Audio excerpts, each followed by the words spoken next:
Alright, what's going on, family? Scrapbook Box Museum of the Forgotten Fisticuffs series. This is part 2. That's Harry Greb and Gene Tunney. These men would have a 5-fight series. And right now we're in the process of looking into the Gene Tunney scrapbook. This book is over 1,000 pages, all Gene Tunney. So we're going to look at both Gene Tunney and Harry Greb's scrapbook. Two different scrapbooks, 1,000 pages per scrapbook. And right now we're looking at Gene Tunney and Tommy Gibbons. Tom Gibbons had an older brother by the name of Mike Gibbons. An outstanding middleweight, very underrated. And Gene Tunney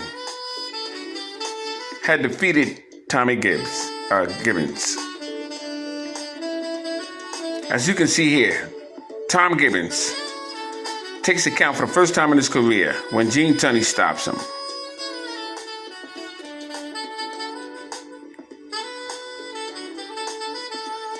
Tommy Gibbons is on the floor, taking a count. Gene Tunney's in the neutral corner. Now at this point, Gene Tunney was already looking to try and get a match with the Manasseh Mauler, Jack Dempsey. Tunney's bid for a match with Dempsey. After a 12-round knockout of Tommy Gibbons, New York hails Greenwich Village as his next heavyweight champion. Gibbons counted out, first time in his career. Gene Tunney stops Mad Engine Time. Ex-Marine floors veteran barely for full count in third round. First KO in Madden's long ring career. So Gene Tunney had some pop, but he wasn't really known for his knockout ability. He was a master boxer. Hit you when you couldn't see punches coming to him.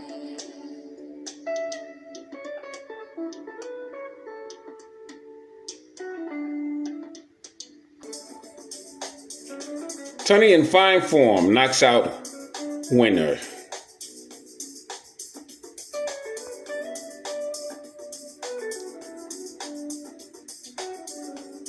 As I said to you before, Gene Tunney was something else.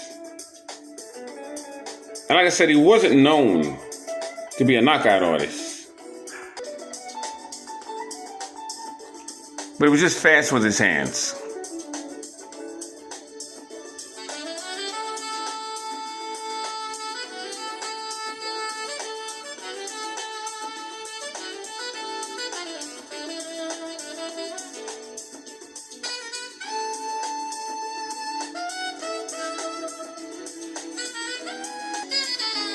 Now we're going to be going back and forth between two books. This is Harry Greb's book. A very special book to me. This is when he defeats Johnny Wilson for the middleweight championship of the world.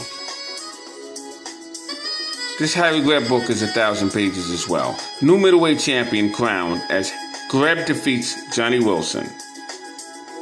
15 rounds. Referee, ring announcer, I should say, is Joe Humphreys. The referee is O'Sullivan. This is quite a feat. From the Pittsburgh Windmill.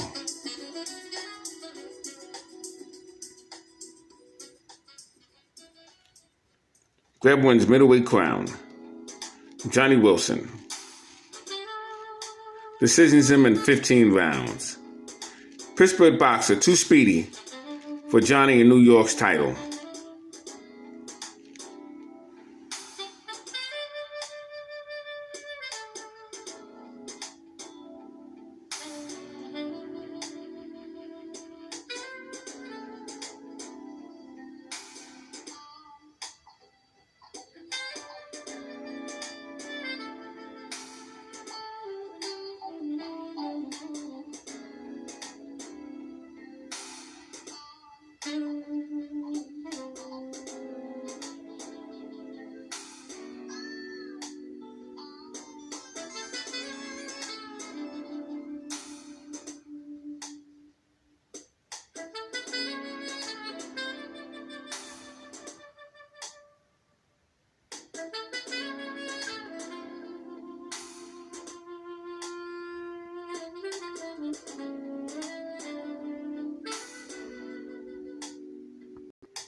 Now here you have Harry Greb when he defeats Tommy Gibbons. They call it a bout for charity. The Pittsburgh Tornado outpoints Tom in 15 rounds, but when it seems too light to tackle Jack Dempsey. Well, Harry Greb had approached Jack Dempsey. And the issue with Harry Greb, he sparred with Dempsey. And he gave Jack Dempsey the business. And that ended an opportunity for Harry Greb to face Jack Dempsey. He sparred with Jack Johnson and many others.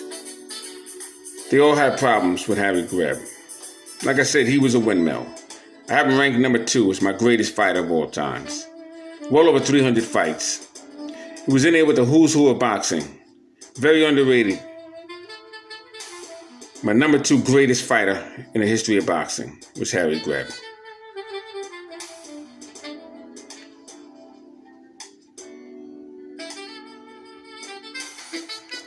Now here you have Harry Greb. He keeps the middleweight championship belt. He gives Johnny Wilson a return go and defeats him again. Now here's one of the articles of Harry Greb and Gene Tunney.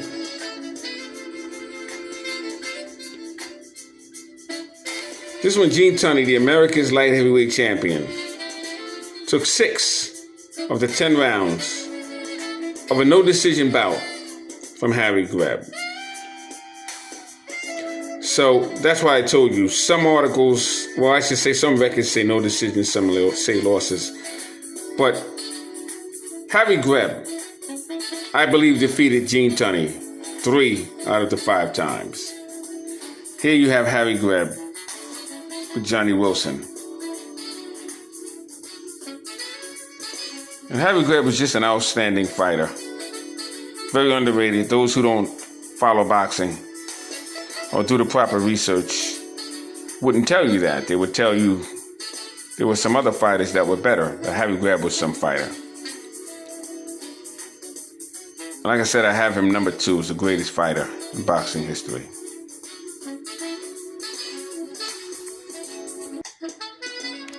Well, now here we have Gene Tunney and George Carpentier. Carpentier is stretched out. Couldn't handle the speed, the stamina, or the punching power of Gene Tunney.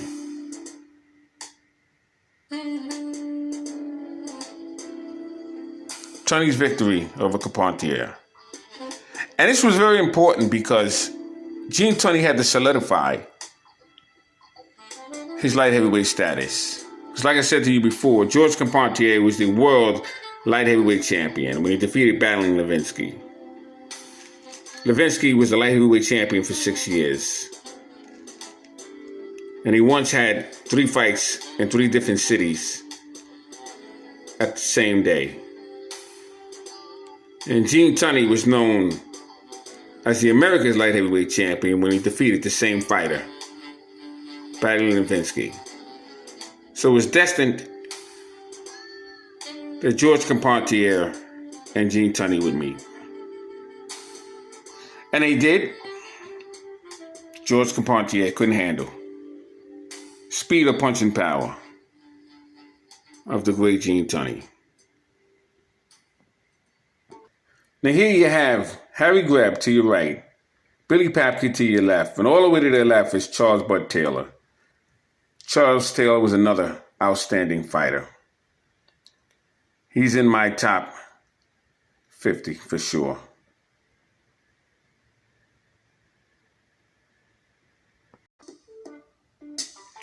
Now here you have Harry Greb and Gene Tunney. He broke the light heavyweight champion's nose in the first round, cut Gene's face into ribbons, and gave Tunney the worst licking of his life. The fight took place May 24th, 1922.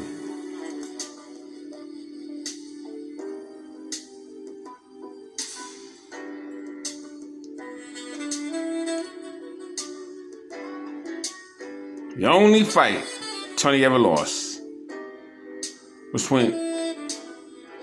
with the Pittsburgh windmill, Harry Greb. Remarkable.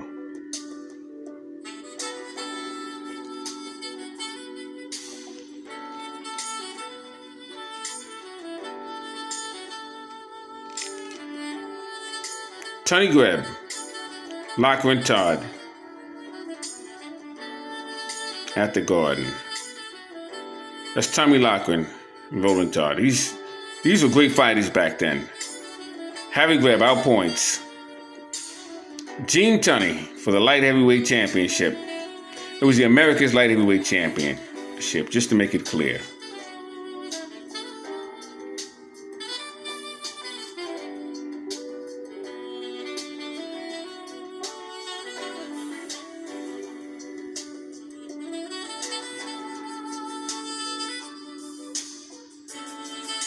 Like I said, I took out 2 books. I've never done this before. Took out the book of Gene Tunney and the book of Harry Greb. They weigh 50 pounds, 50 pounds each book. And have their entire careers. They all have their own books, their own stories.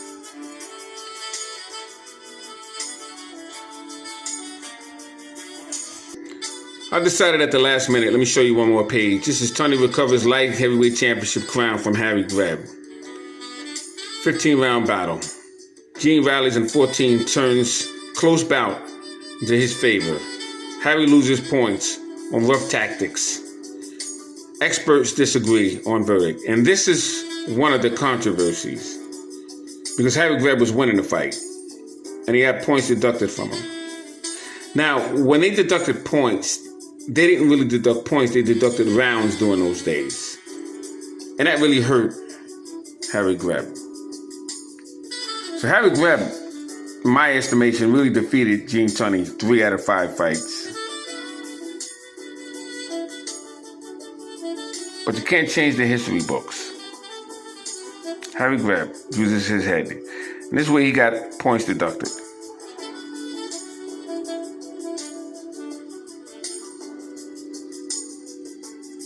Just wanted to show you a couple of articles. I have millions of articles of these old-time fighters. It's actually crazy. But this is one of the books. And I have 2 books out right now. One is Gene Tunney book and one is Harry Greb book. Just to give you an idea about these 2 fighters.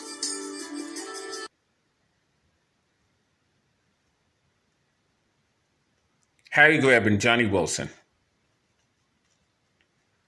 as they square off to meet in 1923.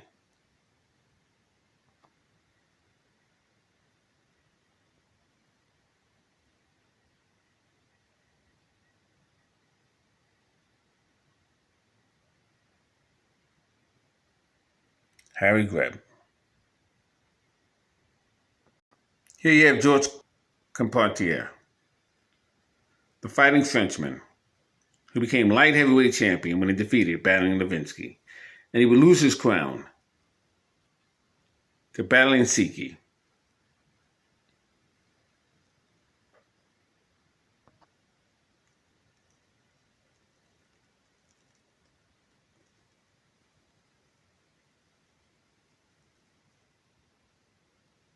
Here you have Battling Siki.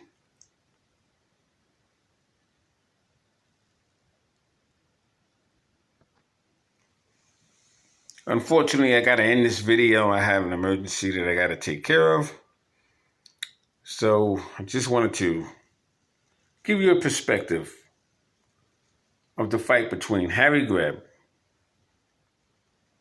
and Gene Tunney.